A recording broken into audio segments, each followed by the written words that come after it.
नमस्कार दोस्तों, मैं हिमांशु ठाकुर और मैं आप सभी का स्वागत करता हूं इन डेप्थ ऑडियोलॉजी चैनल पर। दोस्तों, यहां हम हेयरिंग और ईयर डिसीज से रिलेटेड लगभग सभी मुद्दों की जानकारी लेंगे। हालांकि इस चैनल के कुछ वीडियोस पुराने हो सकते हैं, लेकिन आज भी प्रासंगिक हैं और आगे भी प्रासंगिक बने रहेंगे। तो यदि आप इस चैनल से जुड़ना चाहते हैं और मुझे सपोर्ट करना चाहते हैं और ईयर डिसीज के बारे में आप एक इन डेप्थ जानकारी लेना चाहते हैं, तो इस चैनल को अभी सब्सक्राइब करें। और वीडियो स्टार्ट करने से पहले आप सभी अपनी स्क्रीन के अपर साइड पर दिख रहे सीसी बटन को ऑन कर लीजिए, ताकि सबटाइटल्स ऑन हो जाए और आपको मेरी आवाज़ सुनने में परेशानी ना हो।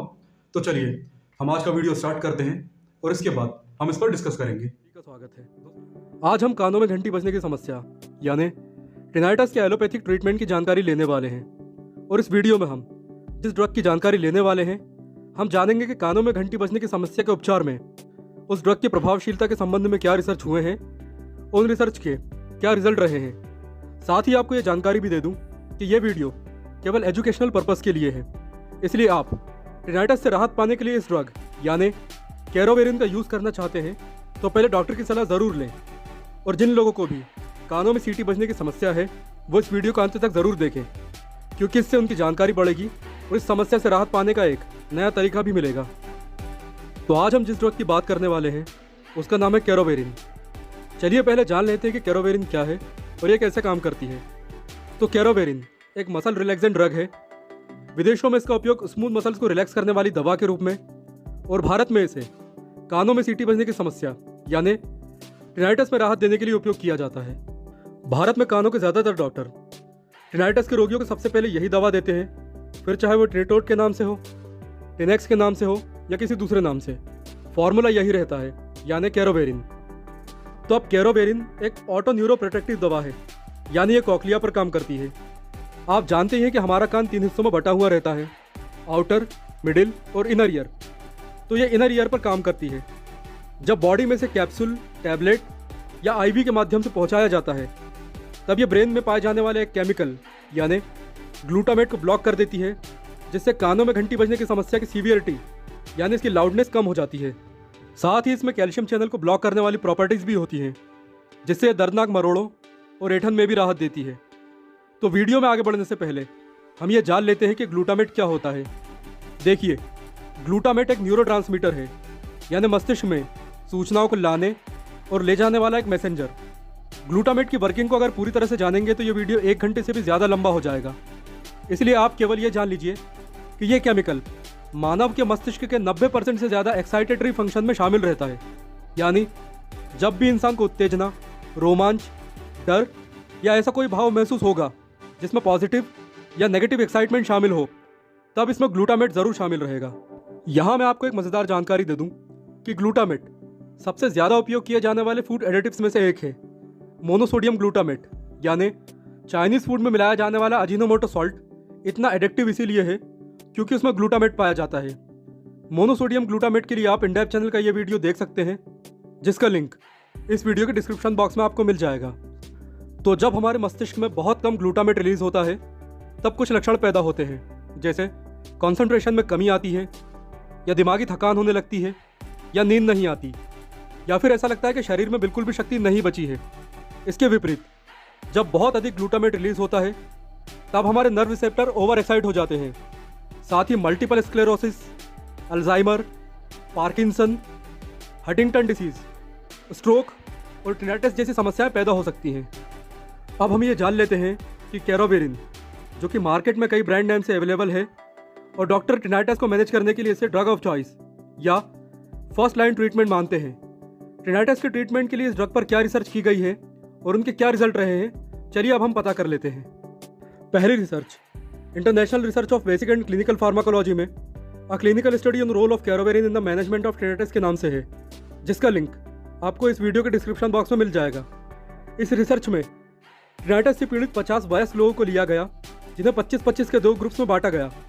पहले ग्रुप को 90 दिनों तक कैरोवेरिन के 20 मिलीग्राम कैप्सूल दिन में 2 बार दिए गए और दूसरे ग्रुप को केवल प्लासिबो दिया गया, यानी ऐसी कोई चीज़ जो कि ड्रग या मेडिसिन नहीं है, केवल उसे ड्रग का नाम दे दिया जाता है, यानी कि झूठ कहा जाता है कि यह दवा है, जबकि वो शक्कर की गोलियां या दूसरी कोई भी चीज़ हो सकती है। रिसर्च की ड्यूरेशन खत्म होने के बाद सभी लोगों का मेडिकल एग्जामिनेशन किया गया, जिसमें tuning fork test, pure tone audiometry, impedance audiometry और इस रोग की फ्रिक्वेंसी को मापने वाले टेस्ट भी शामिल थे। इनके अलावा MRI स्कैन भी किया गया और शोध शुरू होने से पहले और शोध खत्म होने के बाद टिनाइटस की इंटेंसिटी से संबंधित प्रश्नावली का भी उपयोग किया गया। तो इस शोध के रिजल्ट कुछ इस तरह रहे। ग्रुप 1 यानी कैरोवेरिन वाले ग्रुप में 25 में से 16 लोगों यानी 64% लोगों के टिनाइटस में कमी देखी गई, जबकि ग्रुप 2 यानी प्लासिबो वाले ग्रुप में केवल 20% यानी केवल 5 लोगों के टिनाइटस में सुधार देखा गया। यह बहुत ही बड़ा अंतर था। ग्रुप 1 के 8% लोगों को कानों में सीटी की आवाज़ से पूरी तरह राहत मिल गई।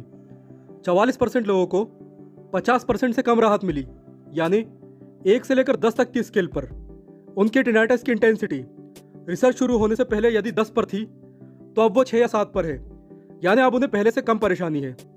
और 12% लोगों को 50% से ज़्यादा राहत मिली, यानी उनके कानों में सीटी या घंटी की आवाज़ की तीव्रता घटकर आधी या इससे भी कम रह गई। तो इस शोध से हमें पता चलता है कि कैरोवेरिन ने टिनाइटस की इंटेंसिटी को कम करने में काफ़ी अच्छा काम किया है।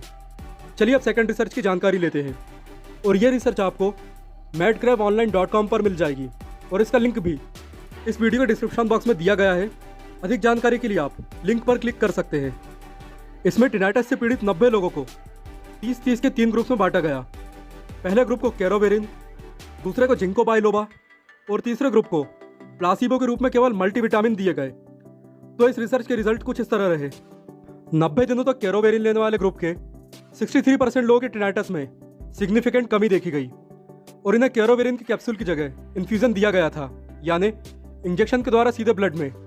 दूसरे ग्रुप के लोग यानी जिंको बाइलोबा वाले ग्रुप के 50% लोगों के टिनाइटस में 3 महीनों के बाद कमी देखी गई और तीसरे ग्रुप यानी प्लासिबो वाले ग्रुप में कोई भी सिग्निफिकेंट इंप्रूवमेंट नहीं देखा गया। यानी ये रिसर्च भी हमें बताती है कि कैरोवेरिन टिनाइटस की लाउडनेस को सिग्निफिकेंटली कम करती है, इसीलिए ये ड्रग ऑफ चॉइस है। तो अब आपने दोनों रिसर्च और इनके रिजल्ट की जानकारी ले ली है।